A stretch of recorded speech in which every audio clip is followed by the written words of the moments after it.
Good morning मित्रांनो, आज आपला 60 डे चॅलेंज आज दिवस 12 वाजणार आहे। आज आपला कॉर्नर वर्कआउट असणार आहे। आज शुक्रवार आहे।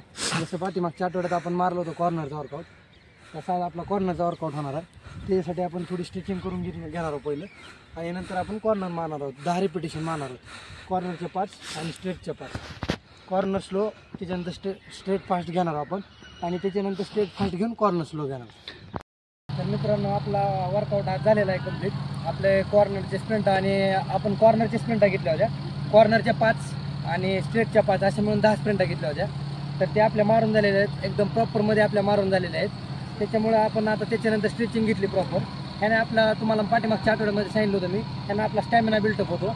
कॉर्नरचा जो टायमिंग आपला वाढतो 1600 मीटरसाठी, तो आपला प्रॉपर टाईम येतो। हे कॉर्नरची आपल्याला जर सवय लागली तर प्रॉपर टाईम येतो। त्याच्यासाठी आपण आठवड्यातून एकदा घेतो। ते मारून झाल्यानंतर आपण प्रॉपर स्ट्रेचिंग करून घेतलेलं आहे। आता आपण आपल्या रेग्युलर टायमिंगला जाणार आहोत। आणि बऱ्याच मुलांचा प्रॉब्लेम आहे की भरपूर जणांचं वेट जास्त आहे। वेटसाठी पण प्रत्येकाने प्रयत्न केला पाहिजे। ज्याचं वेट जास्त आहे त्यांना श्वासाला भरपूर प्रॉब्लेम येतो। त्याच्यामुळं पहिलं वेट कमी करण्यावर लक्ष दिलं पाहिजे मित्रांनो। वेट कमी करण्यासाठी लॉंग रन केलं पाहिजे, त्याच्यासाठी डाएट प्रॉपर मेंटेन ठेवला पाहिजे। आणि डाएटचं जर कोणाला काय प्रॉब्लेम असेल तर माझ्याकडे मी तुमच्या उद्याच्या शेड्यूलमध्ये तुम्हाला एक सेपरेट व्हिडिओ डाएटचा बनवून टाकेन। त्याच्यामध्ये तुम्ही बघू शकता की हर्बल लाईफचं आपलं किट आहे, ते पण घेऊ शकता तुम्ही। ते घेतलं तर तुमचा एक महिना 2 महिन्यामध्ये 8-10 किलो वजन कमी होऊ शकतं।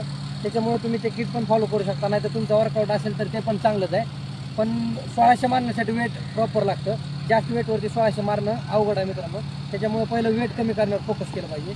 त्याच्यासाठी मी उद्या सेपरेट व्हिडिओ बनवून तुम्हाला टाकेन। आता आपण जाऊन आपलं डेली रुटीन आपलं आवरून वगैरे लायब्ररीमध्ये जाणार आहोत। तर मित्रांनो, आपण आपलं सकाळचं आणि दुपारचं सेशन अभ्यासाचं घेऊन नंतर सगळं आवरून आपलं ग्राउंडवरती आलेलो आहोत। तर आता आज ग्राउंडवरती, आज वार शुक्रवार आहे मित्रांनो। आज आपला सकाळी कॉर्नरचा वर्कआउट झालेला आहे। तर संध्याकाळच्या वर्कआउटमध्ये आता आपण बाहेरून 5 किलोमीटरचा म्हणजे 400चे जर 500चा रिपिटेशन आहे, त्याच्यामुळे आपण 5 किलोमीटर रनिंग घेणार आहोत आज स्टेपिंगने। आणि त्याच्यानंतर आपला आज फुल बॉडीचा वर्कआउट असणार आहे, कारण की आठवड्यामध्ये आपण upper body, lower body, legs असे वर्कआउट घेतलेले आहेत। त्याच्यानंतर आता आपला टोटल सगळा मिळून फुल बॉडीचा वर्कआउट होणार आहे आज। आणि फुल बॉडीमध्ये आपण 5-5 सेट घेणार आहोत, अप्पर बॉडीचे 5, लोअर बॉडीचे 5 आणि ॲपचे 5। त्याच्यासाठी आपण आता पहिलं वॉर्मअप करून घेऊया, आणि वॉर्मअप झाल्याच्यानंतर आपण रनिंग करून आपले फुल बॉडीचं वर्कआउट मारणार आहोत। तर मित्रांनो, आपला आता रनिंग करून झालेला आहे, वर्कआउट करून झालेला आहे। त्याच्यानंतर आता आपण स्ट्रेचिंग घेणार आहोत। 5 किलोमीटर मारलेला आहे आपण, 22-23 मिनिटामध्ये नॉर्मल पेसनं मारलेला आहे आपण। त्याच्यानंतर आता आपण स्ट्रेचिंग करून घेतो। स्ट्रेचिंग करून झाल्याच्यानंतर आपण थोडा फुल बॉडीचा वर्कआउट घेणार आहोत। त्याच्यात आपलं पुशअप असतील, जोर असतील, म्हणजे जोर डिप्स घेणार आहोत आपण। त्याच्यानंतर थोडा ABSचा वर्कआउट ॲप्सचा घेणार आहोत, आणि थोडा लेग घेणार। त्याच्यानंतर थोडं नॉर्मल स्ट्रेचिंग करून आपण आपल्या रोजच्या टायमाला रूमवरती जाऊन जेवण वगैरे करून आपण लायब्ररीमध्ये 1 तास बसणार आहोत। तर आपण आजचा दिवस पूर्ण झालेला आहे। उद्या आपला 1600 मीटरचा टाईम असेल आणि ABC वर्कआउट असेल। तर आजचा वर्कआउट आपण संपूया।